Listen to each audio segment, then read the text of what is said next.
Hey guys, Day here again, and we're doing the Constellation, or the Connie, as guys call it, but I'm not going to call it that. I'm calling it the Constellation. I decided to do a video because, why not? I've seen so many reviews on YouTube, everyone's getting it, everyone wants this, and that's why I wasn't going to do it, but whatever, let's do it. It is beautiful. Now that I'm looking at it, it's awesome. It's definitely the big brother, or even the father figure, to the Aurora. It's made by RSI, and it just has this like Hearst look. Like it's big. It's cool. It's like a big Aurora, which I like. It's listed as long range, mercantile, and space superiority. Which, yeah, just look at it. Yeah, there it is. You know that. But I have some other tactics, and in this video, we'll talk about what I think it's gonna do. So it's got a max crew of 4. You know, alone you'll be able to pilot it, but you're gonna need to hire NPCs, and that's a key point, right? You're gonna want to think about that. And we'll come back to that, but just remember, 4-manned flight. So that might change your early on, you know, opinion on the ship. So we'll go inside here. We'll talk about it. I haven't spent too much time with this ship. I just kind of loaded it up and put it in this hangar because I like the lighting, and just decided to review it. What's really cool about this ship is that it has 35 tons of cargo right off the get-go, and a little fighter, P-52 Merlin, that it comes with. That 35 tons is the biggest that you can get, and I think that's going to be a pretty cool addition. This is the cargo bay as we're walking through. It's just so versatile. It's hard for when I was sitting around thinking about what to do for tactics. It gets so hard to decide. It can do so much, and it's got such a cool area for you and your buddies to to walk around in. I'm definitely thinking I'm gonna get one. When moving through here, like, we'll go up to the front here and talk about it, but it's so hard for me to pinpoint what it does. It has a upgrade capacity of 20. That's according to the wiki.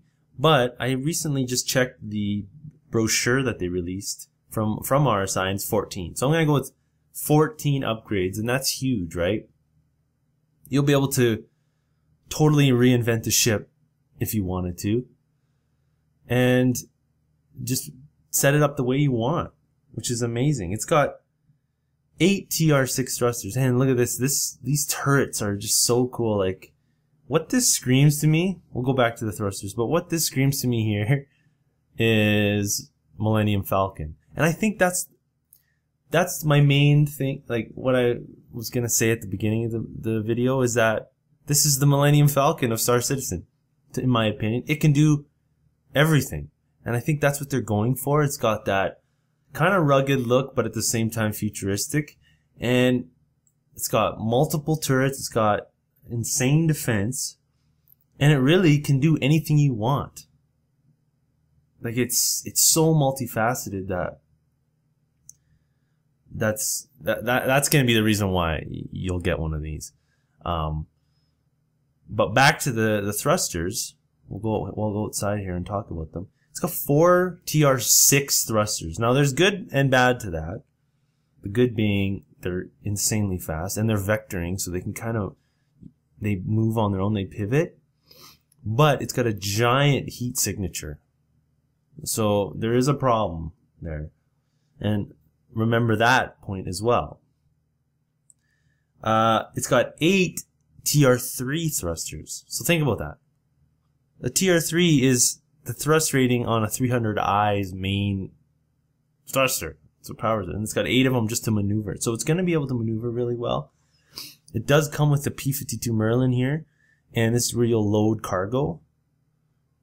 So it's got a pretty versatile and defensive position. It'll be able to maintain great defense. One thing I wanted to talk about was that turret. I don't know if you can see up top here, and you see this rack, this this black thing on the side here, and as well on this side, those are actually missile racks that people aren't, they're called swing missiles, and a lot of people aren't showing that. But the turret, the top turret, has a major weakness. Like, it's amazing front ways, but it's got a weakness in that these engines in the back are a blind spot to the top turret. So being attacked from the back is definitely something you're gonna have to worry about.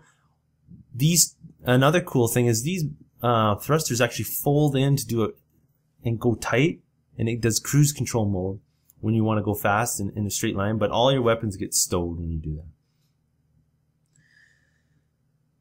This thing, for me, I can't pinpoint.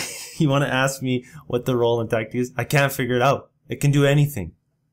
It's the jack of all trades, the Millennium Falcon in this universe so far. Smuggler, you can see it, right?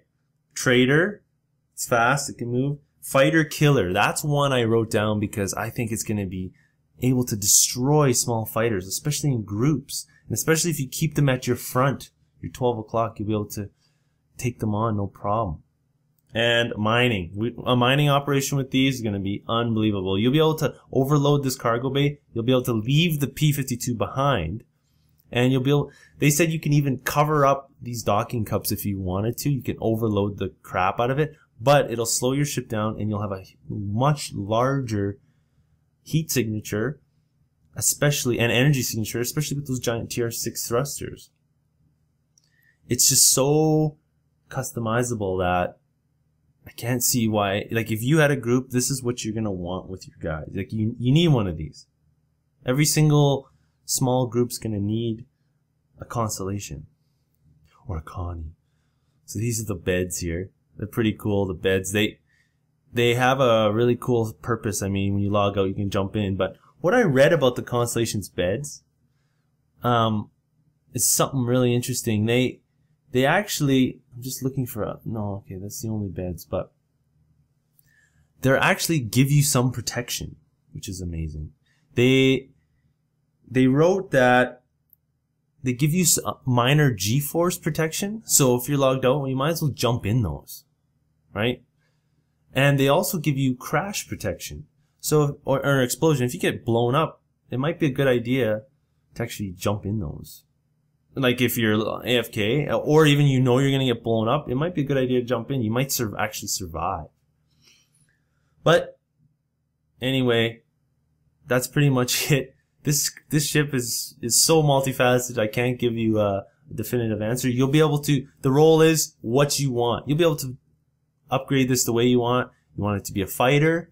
You know, you want it to be support. You want it to, if you're big enough, you can have this as a support ship, a medic, bringing people back and forth, transport, smuggler, trader. I definitely, from just my personal opinion, what we're going to eventually get this for is just to be our main, if it can carry our mining tools and supplies, and our ship that transports and sells goods, because it can defend itself like amazing. Like, it's got judge missiles, racks of swing missiles, turrets, everything. But first thing I'll do is try, if I can, is try to get engines that lower that heat signature, because there's going to be so many Constellations out there. Pirates are going to be after this like nobody's business. Anyways, guys, thanks for watching it. Thanks for subscribing, and subscribe if you haven't, please. I'm Day, and I will see you guys on the next one.